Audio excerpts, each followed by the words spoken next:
Really? A turbo can do that now? I thought it was supposed to already be put in when you bought the car, factory ready or whatever it's called. Well, yeah, but you can get these things called bolt-on turbo kits. You just hook them up to your car whenever you wanna.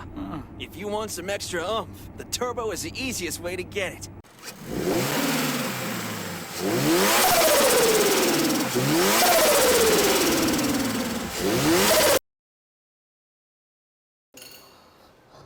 Okay guys, day 2, part 2. Tapos na yung shroud. So, mga 80% done. Kakat na lang yung vent in. Tapos oil cooler. So, full weld na lang din. Tapos nakakabit na lahat ng charge pipe. Turbo. Intake. So, start natin.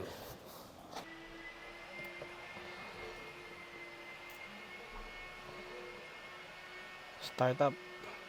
So, just so you know guys, maingay siya ngayon kasi hindi pa nakakabit yung front pipe tsaka over pipe.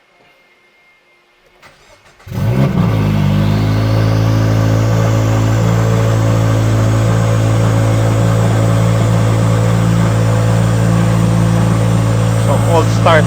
Medyo maingay. Medyo maingay yung cold start. Kasi walang cutback. Commercial mode tayo.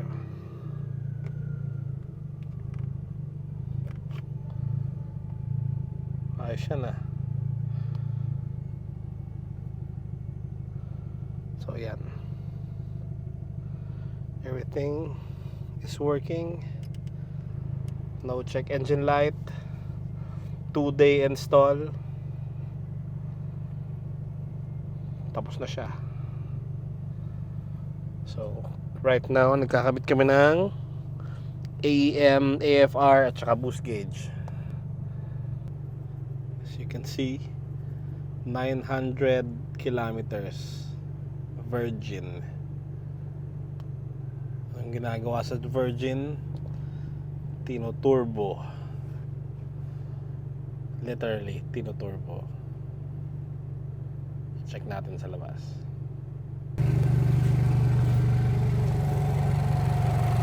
So there you go.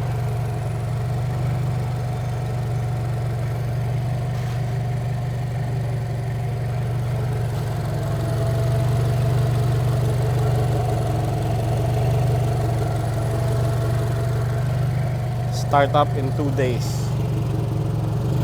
So finishing tayo tomorrow and dyno before the weekends. Alright guys, the build is done. So here's what we have.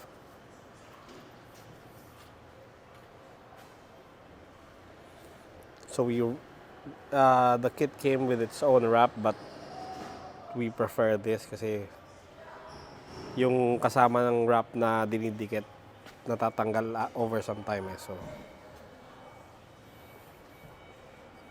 the purpose of this is because this is the back side of the turbo. Ito yung mainit. And this is the intake side going to the throttle body. So, para hindi mainikitan yung pipe. Oh, ito yung custom oil cooler shroud. See, sealed yan. Walang... So, all the air comes in here. Yan o. And then goes out sa likod para for the most efficient cooling possible. So, ayan. So, ayan yung dyan siya pumunta. Sandwich plate. There's the turbo. Yeah, there you go.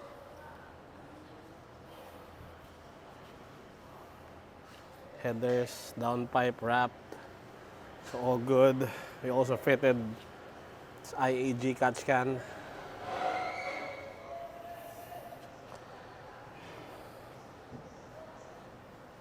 Start up tayo. Let's start it up. Start it up. Let's do sound check. Sound check. Oh. Okay. So cold start to.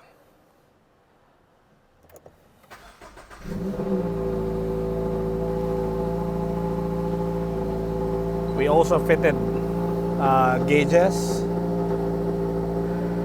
boost, and AFR.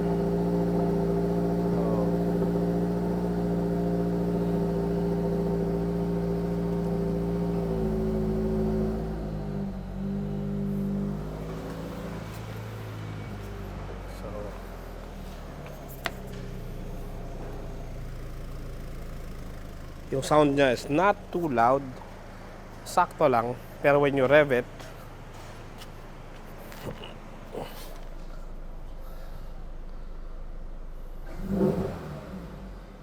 malamig pa. Let's wait for the engine to heat up. So let's do a sound check.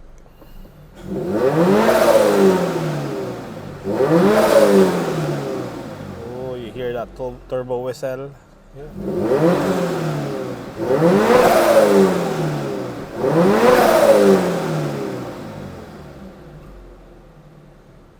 Sounds good.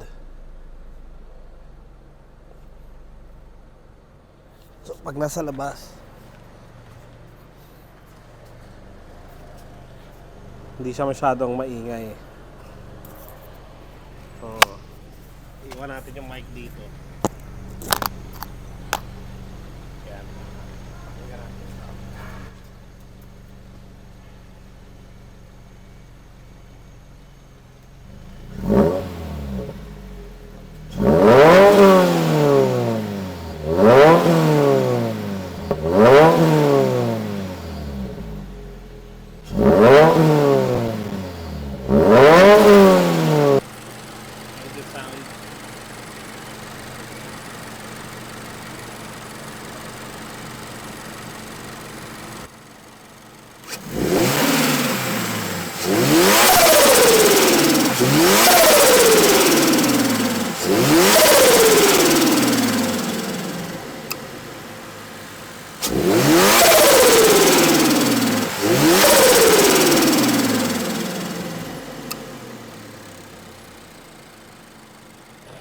Again, this ends part 2 of the video. Car will be dynoed tomorrow, so stay tuned for part 3. Dyno tuning and test runs. So we started at around 210 wheel horsepower. Let's see what I think the car's limitation for tomorrow will be the clutch. Kasi we still have the stock clutch, so we'll see. So like, share, subscribe for more.